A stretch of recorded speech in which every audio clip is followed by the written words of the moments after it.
There were once 25 tin soldiers, all brothers, for they all came from one old tin spoon. Shoulder arms, eyes front, that's how they were. And they wore splendid red tunics with blue trousers.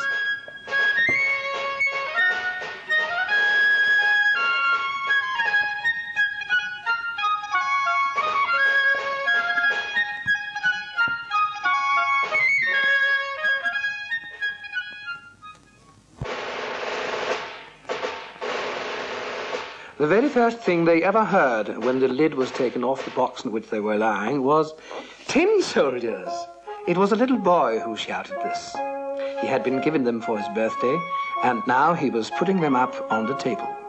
Each soldier was the very image of the other, except for one, who was a little bit different. He had only one leg, because he was the last to be made, and there wasn't enough tin to go round. Still, there he stood, as firmly on his one leg as the others on their two. And as it happened, he's the soldier this story is all about.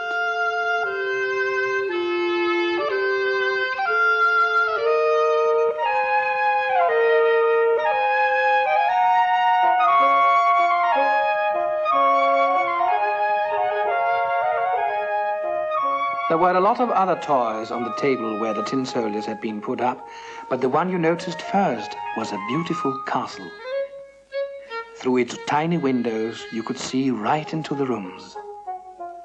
In front of it were some small trees standing round a little mirror, which was supposed to represent a lake, with wax swans reflected in it as they swam. Everything was very pretty, and yet the prettiest of all was a little lady who was standing at the open door of the castle. She was wearing a skirt of the clearest muslin and a narrow blue ribbon draped over her shoulder with a glittering spangle in the middle. The little lady was holding both her arms stretched above her head. You see, she was a dancer. And besides, she had kicked one of her legs so high in the air that the tin soldier couldn't make out where it was, and imagined she had only one leg, like himself. "That's the wife for me," he thought to himself. "But she's so grand.